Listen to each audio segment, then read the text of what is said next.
morning, guys. Welcome to the start of week 2, and I've got a brand new circuit for you. So without further ado, let me go ahead and get started. I've got a class to teach, and they're going to do theirs in class. So my group fitness people, I'll see you soon.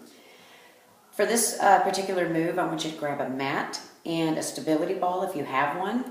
If you don't have one, don't worry about it. Grab a couch pillow. Grab something that you can hold between your ankles and not let it go, so it can't weigh a whole lot. These stability balls don't weigh anything at all. A couch pillow weighs less, a stuffed animal. Just get something and you'll see what I'm talking about here as soon as we get started. So let's go ahead and move it on back to the mat. All right, so I've got my stability ball.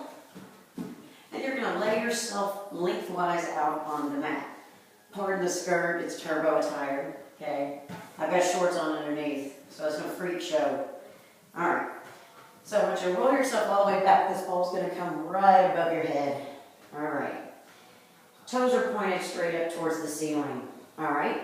Now we're calling these ball transfers. So I want you to lift this ball, and as you lift your chest up off the floor. Feet are going to come just above the hips. I don't want your feet back here. So just above your hips, hold that ball, squeeze those thighs, lower down, and do not touch the floor. Come right back up, lift the chest, grab the ball, and right back down. Good. And place it back, squeeze, and lower down. So you're working upper abs and lower abs all at the same time. Engaging that lower core.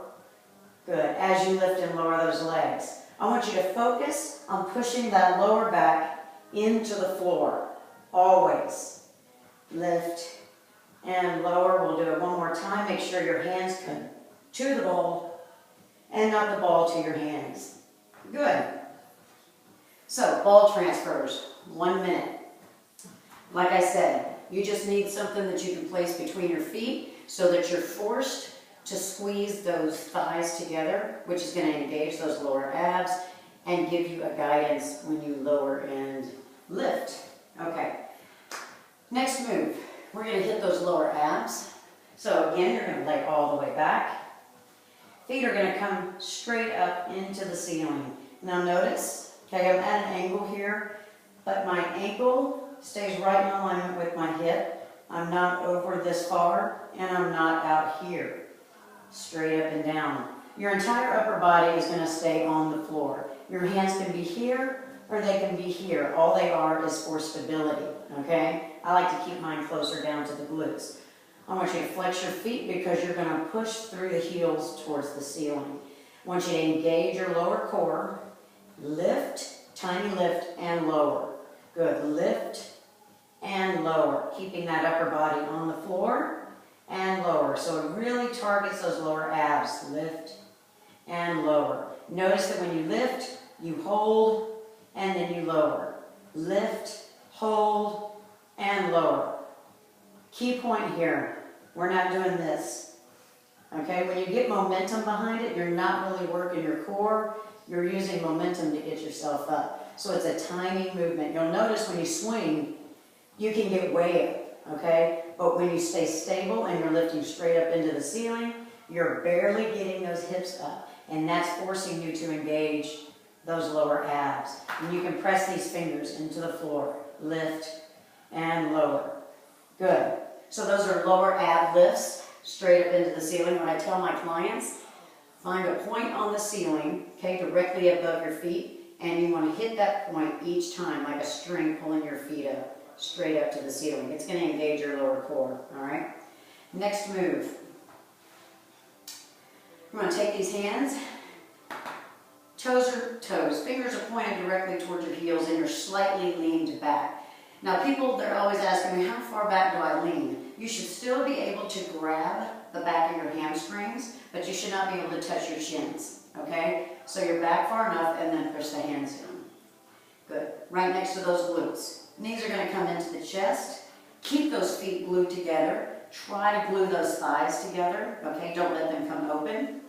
And you're right here. All you're going to do is you're going to drop down to the side, center, pull up, back out, and other side, and center, and back up.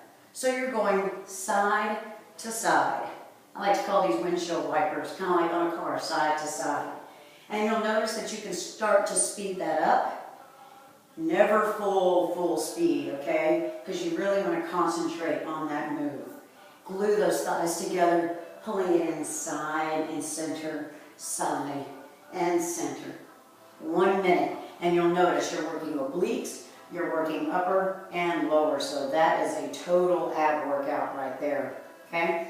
When you get ready to stretch, I want you to roll it onto your back, grabbing those hamstrings, never on top of your knees, grab the hamstrings, and push that lower back into the floor, letting the weight of those legs help you, okay? Good. And then you can always roll it back up. Good lower back stretch as well, hands come straight up. Big inhale up, legs are straight out in front.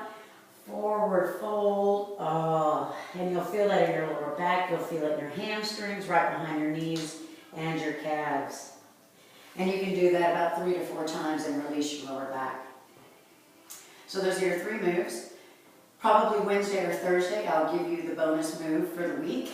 I'm sure Vanessa is going to have something up and running too. She's a big Monday morning person. She likes to knock it out early. So if she hasn't posted already, I'm sure it's coming. As far as the timing, okay, everything is a minute.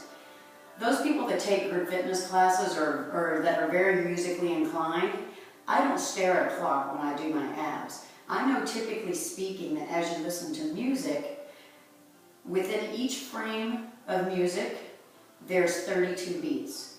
So if you do that move for 2 frames and you'll hear it on the beat, then you've pretty much done it about 64 seconds, and there's 60 seconds in a minute. Now, depending upon how fast your music is, your beats per minute may be a little bit faster. So typically speaking, right around 120 on your beats per minute on the music. That way you're not having to stare at a clock and know, okay, you know, because then you're more focused on the time than you are on your abs. And if you're not doing these moves with music, find some music. I mean, it's going to motivate you, it's going to help you work harder. Find some music you really like to work out to. And that's it. So, start week 2. You guys are killing it. Keep posting, because what I'm going to do is I'm going to start tallying those up. And lo and behold, I'm going to have to start calling some people out. Okay? I don't want you to get removed from the page. Okay? But I do need you to at least say, yeah, I'm in here and I'm still doing it. Because we have over 55 people on this page, but off the top of my head, I can think of about maybe a dozen of you that are posting. And the whole point of posting is holding yourself accountable. And from your post, it's going to make somebody else get up and do their abs. Okay? Because we all know how difficult it is, even to squeeze in 9 minutes a day. Okay? But hold yourself accountable and let us hold you accountable by posting. That's the whole point of it. And that's it. That's my 2 cents. I'll get off my soapbox now. Go teach my class. Check in. See you later.